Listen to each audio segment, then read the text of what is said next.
వార్తల్లోకి తిరిగి స్వాగతం. ప్రస్తుతం జరుగుతున్న అసెంబ్లీ సమావేశాల తీరు బాధాకరంగా ఉన్నదని టీడీపీ రాష్ట్ర అధికార ప్రతినిధి డొక్కా మాణిక్య వరప్రసాద్ అభిప్రాయపడ్డారు. చర్చించాల్సిన ముఖ్యమైన అంశాలను వదిలివేసి సభలో గందరగోళం సృష్టించడం సరికాదని అన్నారు. ప్రతిపక్షం ప్రజా ప్రయోజనాలను దృష్టిలో ఉంచుకొని సభ నిబంధనలను అనుసరించి ప్రవర్తించాలని అన్నారు. క్రియాశీలకమైన పాత్ర పోషించాల్సిన ప్రతిపక్ష నాయకులు ప్రతి అంశాన్ని విభేదించి సభను అడ్డుకోవడం వలన ఎంతో విలువైన సమయం వృధా అవుతుందని ఆయన అన్నారు. అరండల్పేటలోని తెలుగుదేశం పార్టీ కార్యాలయంలో నిర్వహించిన మీడియా సమావేశంలో ఆ పార్టీ రాష్ట్ర అధికార ప్రతినిధి డొక్కా మాణిక్య వరప్రసాద్, నాయకులు రాయపాటి శ్రీనివాసరావు, హిదాయత్ తదితరులు పాల్గొన్నారు. ఈ సందర్భంగా వారు మాట్లాడుతూ ఈ మధ్యకాలంలో జరిగిన సంఘటనలు అయిన కల్తీ మద్యం, కాల్మనీ ఉదంతం తదితర విషయాలను అసెంబ్లీలో చర్చించి నిందితులను కఠినంగా శిక్షించే విధంగా చర్యలు తీసుకుంటారని రాష్ట్ర ప్రజలు భావిస్తే అసలు ఏ అంశమూ చర్చించకుండా సభలో గందరగోళం సృష్టించడం సరైన చర్య కాదని అన్నారు. బాధ్యతాయుతమైన పాత్ర పోషించాల్సి ప్రతిపక్షం తమ బాధ్యతను విస్మరించరాదని అన్నారు.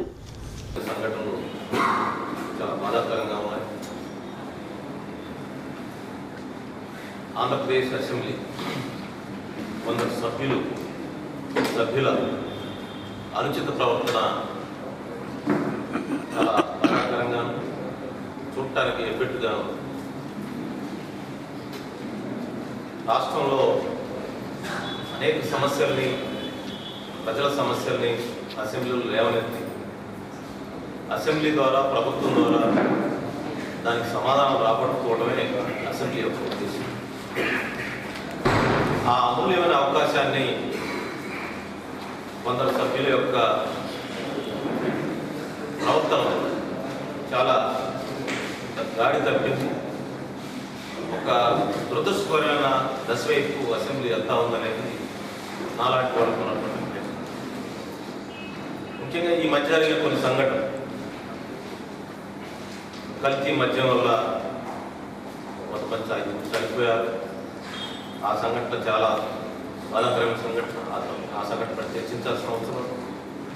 అదేవిధంగా కాల్మనీ ఉదంతం అనేది మొత్తం రాష్ట్రాన్ని, దేశాన్ని కుదిపేస్తాం. చాలామంది మహిళలు ఆ విషయంలో బాధితులుగా ఉండడం వల్ల, పేదవాళ్ళు బాధితులుగా ఉండడం వల్ల, మధ్యతరగతి వర్గాల వారు ఎక్కువగా నష్టపోవడం వల్ల ఆ విషయం కూడా చాలా ప్రాధాన్యత వహించాం. డిఎస్ఆర్ ఫ్రెండ్స్ అసోసియేషన్ ఆధ్వర్యంలో స్థానిక బ్రాడీపేటలోని ఎపెక్స్ ఇన్స్టిట్యూట్ నందు నేడు రక్తదాన శిబిరాన్ని నిర్వహించారు. ఈ సందర్భంగా నిర్వాహకులు మాట్లాడుతూ అత్యవసర సమయంలో ప్రాణాలు కాపాడే రక్తదానంపై ప్రతి ఒక్కరూ సానుకూల అభిప్రాయాన్ని కలిగి ఉండాలని అన్నారు.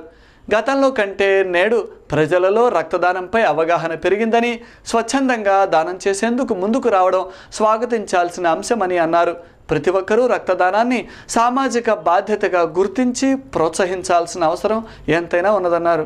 ఇంగ్లీష్ మరియు డిఎస్ఆర్ ఫ్రెండ్స్ అసోసియేషన్ సంయుక్తంగా 9వసారి ఆయనకు ఎవరో సాటి లేరు ఎంపీగా అని నిరూపించినటువంటి పోటీ చేసి పెదకోరపాడు నియోజకవర్గానికి ఈ ఇన్స్టిట్యూట్లోకి కాలు పెడితేనే సేవాభావం, అదేవిధంగా సేవతో పాటు మన జీవితాల్లో కూడా ఈ సంస్థలో గుంటూరు జిల్లాలోనే ఎవరు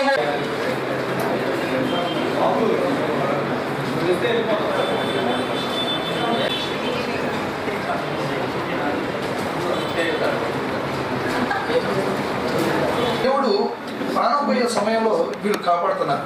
మరి వీళ్ళు నిజంగా నడిచే దేవుడు కాదు, ఇంకేమి చెప్పండి. కనుక దీనివల్ల చాలా అపోహలు ఉన్నాయి. 1990s ముందు ఎవరు బ్లడ్ డొనేట్ చేయాలంటే అప్పుడు ఏమనుకునేవారంటే నీరసం అంటారు, వీర్యం తగ్గుతుంది, కళ్ళు తిరుగుతాయి, ఎన్ని పిచ్చి అపోహలు. మనం ఇచ్చే బ్లడ్ 36 గంటల్లో మన ఒక యూనిట్ అంటే 350 ml మనం ఇచ్చేది. ప్రతి పురుషుల్లో 18 years నుంచి 55 years లోపు ఎవరైనా ఆరోగ్యవంతులు ఇవ్వచ్చు. మనం ఇచ్చే బ్లడ్లో 1 యూనిట్ 350 ml అంటే అది మన 36 hours మనకు వచ్చేస్తుంది. మన రెడ్ బ్లడ్ సెల్స్ ఏదైతే మన శరీరం చెల్తుందో 21 days మళ్ళీ అది ఏర్పడుతుంది.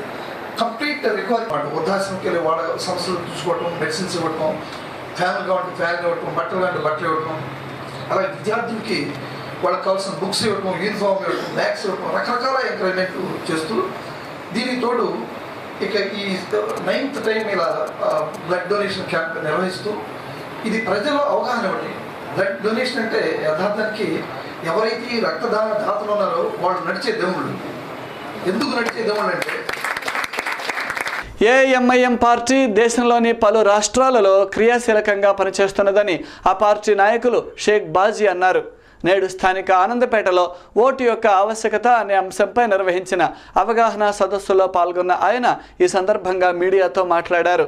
తమ పార్టీ ఆవిర్భావం, ఆశయాలు, పనిచేసే విధానం తదితర విషయాలను కార్యకర్తలకు వివరిస్తున్నామని, పార్టీని జాతీయ స్థాయిలో విస్తరించి బలోపేతం చేస్తున్నామని అన్నారు. రాష్ట్రంలో కూడా కార్యవర్గాన్ని ఎంపిక చేశామని అన్నారు.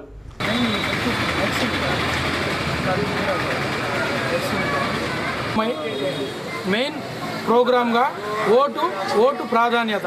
ప్రతి ఒక్కరూ ఓటుని ఏ విధంగా ఉపయోగించాలి. ఓటు హక్కు అనేది రాష్ట్రాన్ని కానీ దేశాన్ని కానీ పరిపాలించాలంటే ప్రతి లీడర్ని ఎస్మంటి వ్యక్తిని పరిపాలించాలనేది చాలా ముఖ్యం.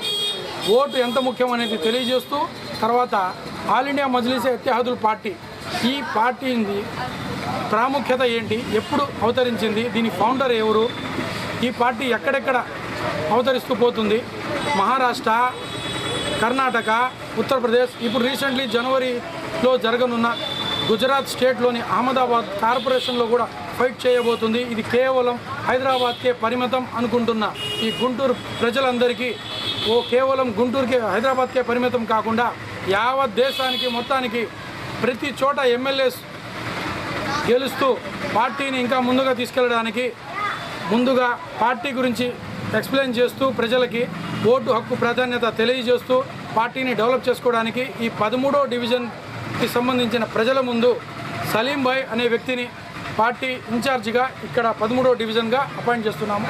QTV న్యూస్ ముగించే ముందు హెడ్లైన్స్ మరొక్కసారి.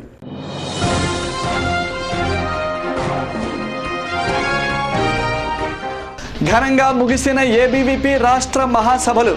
నేడు ముఖ్య అతిథిగా కేంద్ర మంత్రి నితిన్ గడ్కరీ.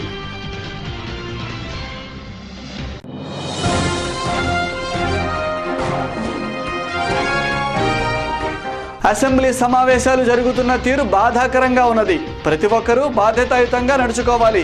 Speaker doctor Kodela.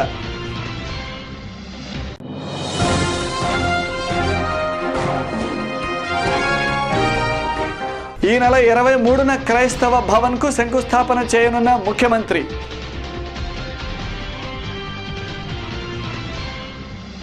ఇవి ఈరోజు విశేషాలు. మరిన్ని వార్తలతో మళ్ళీ కలుద్దాం. నమస్కారం.